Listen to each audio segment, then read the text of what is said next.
This video was brought to you by Squarespace. Do you ever get to thinking that you might like to have a website, but you kind of feel like anyone who says they know how to make websites, they gotta be lying or like be wizards. It doesn't make any sense. That's how I feel, and that is exactly why I use Squarespace. With Squarespace, I didn't have to know a single thing about coding or whatever crazy computer stuff. They got a bunch of templates. I picked one that looked good. I messed around with it for a little while, tweaked some stuff here and there, and suddenly I had a website. And now changing my website or creating content for my website, it's super intuitive. It's really easy. I can format things however I want, text, pictures, video, any kind of embeds. I wrap it all up in a neat little bow. I schedule it to post at a later time and tell it to automatically push to social media when it posts. Boom, done. Don't even have to think about it anymore. If I ever want to spice things up a little bit, Squarespace offers a ton of super powerful and very useful extensions. And there's also a whole suite of super useful analytics to dig into and see how my website is doing. To try out Squarespace for yourself, head to squarespace.com for a free trial. Then when you're ready to launch, head to squarespace.com/Arlo to save 10% off your first website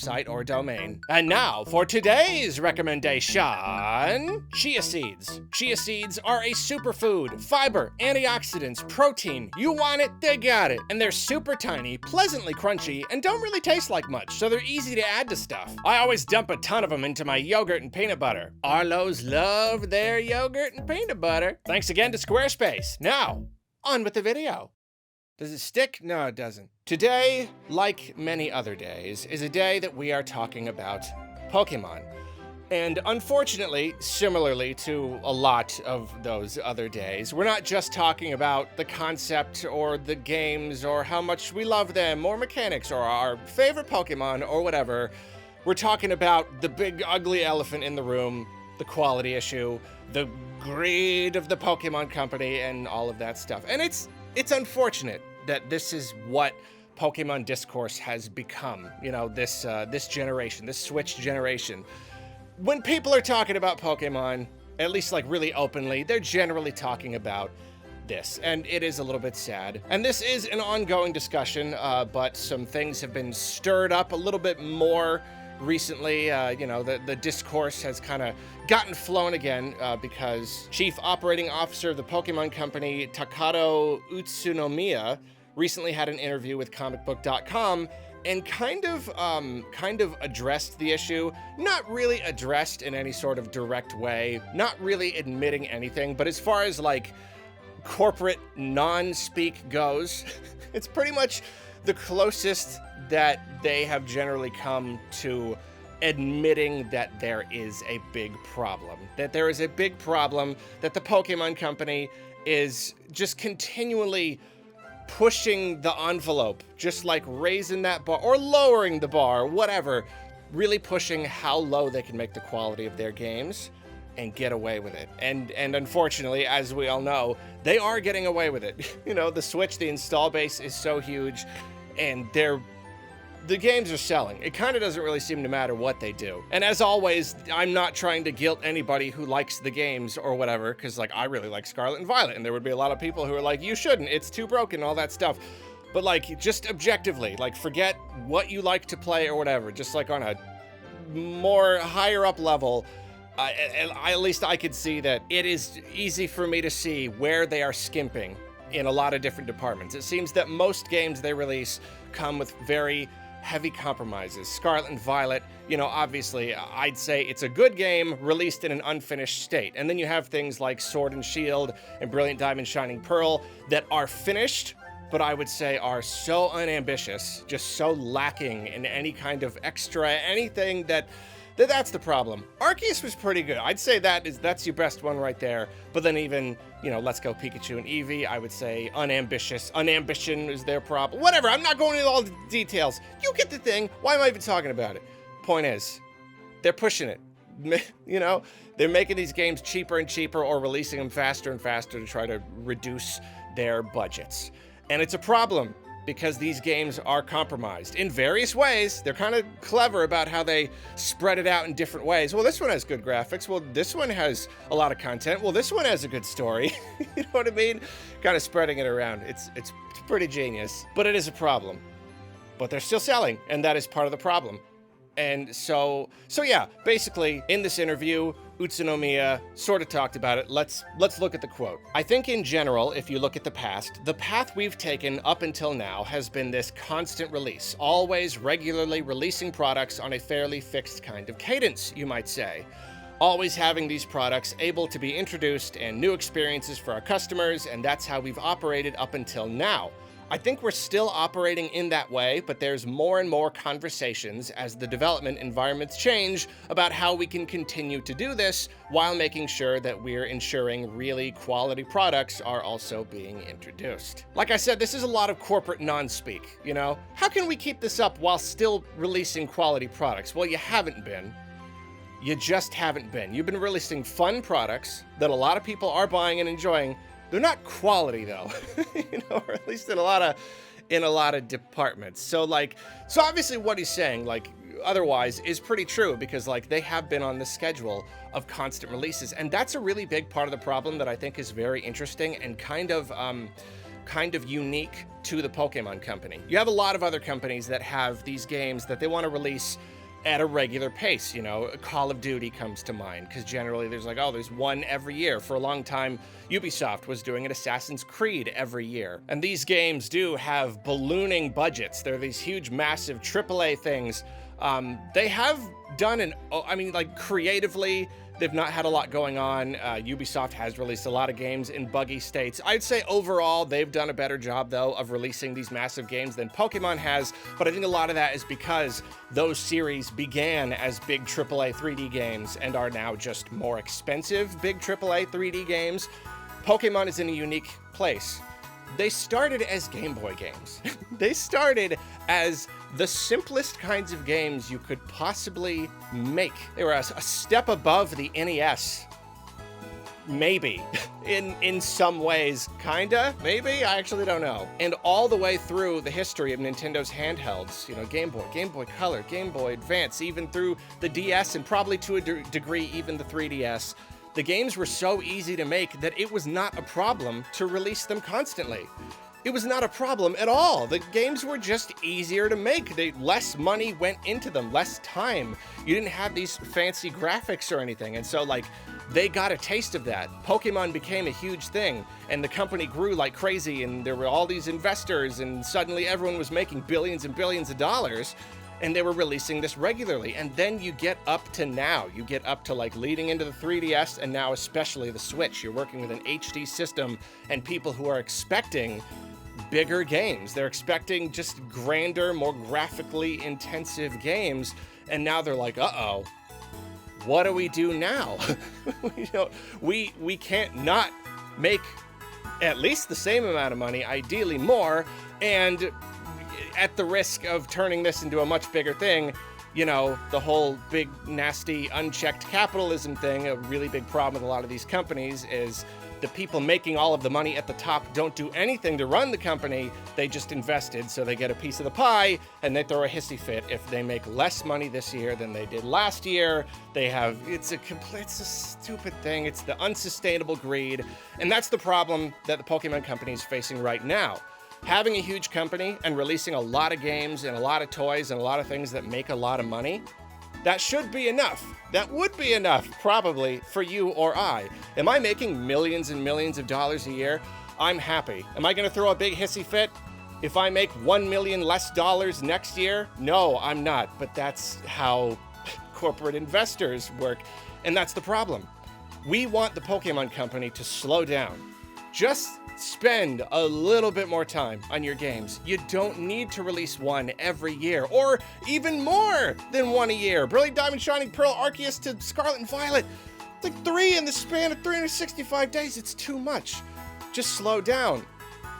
But the investors are like, you will not slow down, because if you slow down and you spend more time on a game, that means more money spent on that game and fewer releases, so less millions and millions of dollars coming to us. We are used to when we could just pump out a bunch of Game Boy games and make a bunch of money, and now we're expecting these much bigger games. You see it. You see that is a very, very big problem. And, you know, the overall problem is not unique to the Pokemon Company with all the greed and all that stuff. But as far as coming from the level of output they used to have to this one, It's weird and it's frustrating, and that's where they're at. Question is, does this offer hope? This thing that he just said, is that anything that we can actually go off of? I want to be positive, and I want to say it's good that they're at least talking about it. It's kind of good, at least that he was willing to say it, like, publicly, sort of. I mean, it is, like, obviously they're talking about it. That's really what he's just saying, is we're having conversations. It's not even a real thing. And he also does say up until now, which suggests maybe things are kind of having to shift. But, like, we know that they are aware, and we know that they are doing this strategically. They're releasing these things that are just barely finished because they know that it's working. They're not stupid. They're not incompetent. This is all part of the plan. And we have to imagine that they are asking themselves, as cynical as it is to believe that they would ask themselves this, but I'm still basically sure, how far can we push it? They have to be asking themselves that. How bad of a state can we release these games? How little content can we put in the games? And all, how little effort can we put into the design and all of that stuff? You know they're asking. Thing is though, we are coming up on a new generation of Nintendo consoles. Games are only going to get even more expensive to develop. So what are they going to do then? Even if they're like, okay, well, we're going to have to start shifting a little. Oh, well, the next one is going to cost twice. Never mind. Never mind. We're going to release a Pokemon game every 6 months, and they're going to be even worse. And we will continue to release them in worse and worse states until something goes wrong and they stop selling. I don't want to get too into the weeds about, like, what would happen if that were to happen and how far down they have to go before it actually starts to affect their bottom line. You've probably heard all my arguments about how it's not a good look just as a company. You know, like, you need to have a finished product. It's not a good look to just lower that bar more and more and more. Even in the greedy corporate world, it's just a little bit too gross. But I don't know, I don't want to go too far into that. I kind of just want to look at the problem. And if I look at it from a slightly pessimistic point of view, that they're not going to slow down. They're probably just not. They're not willing to. The investors aren't willing to. They're, you know, like, we want them to. We want them to slow down. They're like, okay, we're not gonna. Let's just go into this assuming that they're not gonna. As depressing as that is. Maybe they will. Maybe they'll surprise me. Maybe they'll slow down a little, but I don't know. What else could they do? Now, to their credit, introducing substantial DLC is sort of a way for them to slow down. You know, the DLC kind of becomes a stopgap. It's not a full release, but it is going to make them a lot of money. You know, it's a really big install base. Probably most of those people are going to pay for the DLC. It's not going to make as much as a full release though, and I think the investors probably don't like that.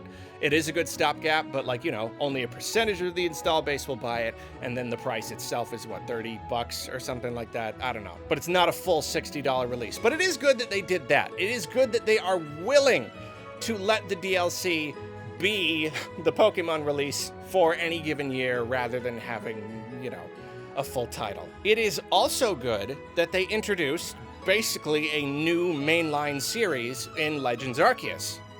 And it is unfortunate that they did that, but they didn't strategically use it to pad out the schedule. Instead, they put it in between games. I still do not understand that. I do not understand it one single bit why they would do that. But that right there, I feel, is the solution. If done right, introducing more mainline games or more just grand RPG games. The solution to this problem, very unfortunately, is not spin-offs. I want it to be spin-offs. I think that would be great. You have a main Pokemon game one year and then a spin-off the next year and yada yada. It's not it though, if you just look at the sales numbers. Look at the sales numbers for Pokemon Snap. That's not a lot. It was like a couple million or so. It's really quite disappointing. You cannot just slap the word Pokemon on anything and expect it to sell. It'll sell fine, but we're not talking anything in the realm of the RPGs. People want the RPGs. And it has to be the main RPGs. Even Mystery Dungeon, couple million. Really not a huge deal, and it's disappointing. No, people, they want the real thing. The real thing, you're going around, you're using Pokeballs to catch Pokemon, raise them up, Team Elite Four, all that stuff. That is apparently what people want. So I say, give them what they want. Introduce more. Give us more Legends Arceus games. introduce some other new stuff. But here's the thing though, you gotta bring in new studios. It takes a great investment to do this. And I know that that is not something that, that the investors are gonna want. They're gonna have a big crybaby fit. They're gonna be throwing their briefcases at Pokemon president and stuff. But it's something that needs to happen because, and that's the funny thing is, you know, you look at your Ubisoft or your EA or whatever, your Activision, anyone just like pumping out games super fast, they've got a lot of studios. They're not doing all of this just purely in-house in one place. Oh no, each of these games takes a year to develop. No, they have lots of studios all spread out and they're all working at any given time so that yearly we're getting these releases, but each of these releases is huge. It's still really, really massively huge. And that is what the Pokémon Company needs. They just need more studios working on more games because the more titles that you bring into the mix, the more titles you can use to fill out those, you know, those holiday release drops, the longer each one has to develop. And, you know, they have seen that there is a market for this. There is a market, apparently, for a yearly Pokemon game. Even though these are huge RPGs that can take hundreds of hours of your time, despite that, they have seen, no, the market is there. The people are willing, they are eager, they love it. They absolutely love it. And I don't blame them. I don't blame them one bit. So how do you meet that need while raising the quality? It takes investment. It just takes bringing in more. And so you know what? Legends Arceus. So that's a new one right there. They can keep giving us Legends games, and that's perfect. That's great. Those are also going to sell 10, 15 million units each. Bring in more. My suggestion, just a little suggestion from little old Arlo, doesn't know nothing. Classic style games. Brilliant Diamond and Shining Pearl showed there is a market even for simple, top-down, chibi sprite, super duper low-budget Pokemon games. Of course, it was a remake of a very beloved generation, so it had that going for it. But I get the feeling that even if that weren't the case, people would go nuts about that kind of game pretty much any time, any setting, any story, anything. This style is so much easier to develop versus the big, crazy open-world 3D style. I mean, it's gotta be a fraction. I don't really know my stuff, but just look at it. Look at what has to be involved. It's a Game Boy game. Brilliant Diamond Shining Pearl is an up-res 3DS game. Mechanically, it's a Game Boy game. You know what I mean? They could be working on multiple at once and it would barely put a dent on their bottom line. Could be done with little teams. You could go even cheaper with it. Make it have pixel graphics. Go back to the classic. You will save so much money, and there are people who just heard me say that, and their eyes dilated and their mouths started watering. The idea of like official Pokemon Company Game Freak new Pokemon games, but they're 2D and sprite-based. Oh my gosh, I'd love that. I would buy the heck out of that. That would be amazing. Nostalgia. Nostalgia is money. You know what I'm saying? So introduce that idea. Then, between that, just classic style games that don't take very much money to develop at all, but still sell 15 million copies easy. Between that, your mainline games, your DLC for your mainline games, your Legends games, and your remakes. That's a lot right there. It used to be Pokemon would go between like game, sequel game, remake, just kind of like go between those three. But if you're going these fives, going across these fives games of types, that's a lot of games. That means that each one comes out and then the next one in line has had 4 or 5 years of development. We're talking about a lot. It wouldn't even need to be that much. Maybe if they had enough different kinds of titles, they could release them more quickly the way that they've been doing. I don't know, whatever they can do to ensure that each one has the amount of time that it needs to cook. If every single kind of title is being worked on by a completely different team or a completely different studio or whatever, then all of those people, all of those dev teams can focus exactly on what they are doing and to give it the time that it needs. Then you're in a situation where not only are you releasing these Pokemon games constantly and making such an obscene amount of money, but people are like, oh my gosh, these are great. How do you release such a great game every single year? How are they doing this? Then they're happy, they're making money, and we're happy we're playing the games and we're not having to spend every waking moment complaining about it on the internet. I mean, well, it's fun. Don't get me wrong. It's fun to complain on the internet, but you know, like, it'd also be nice if Pokemon was good again. So that, I guess, is my whole spiel. Pokémon Company, I want to say they need to slow down, but I feel like that's not really an option. So that is what I think they should do, especially going into a new generation of hardware, games only getting more expensive, and us getting more and more antsy, more and more annoyed about playing these games with these huge compromises. Just forget that. Put in a little bit of money, make those investors unhappy for a couple years. Ouch, my bottom line. That's funny. That's funny. Please give that to me. That's funny. Ouch, my bottom line. That's good. I gotta write that down. But that might help the problem, and that is all coming from me, a professional analyst, and large business investment man. Thank you for watching. Hope you're having a good day. Let's think positive in the comments. Even though a lot of this video was pretty pessimistic and cynical, let's think positive. Just like, what are your ideas? What are some things they could do to just ease things up, raise their quality while still making a bunch of money? You know, like, give us some idea. Give them some ideas down in the comments. I love you to pieces. See you later.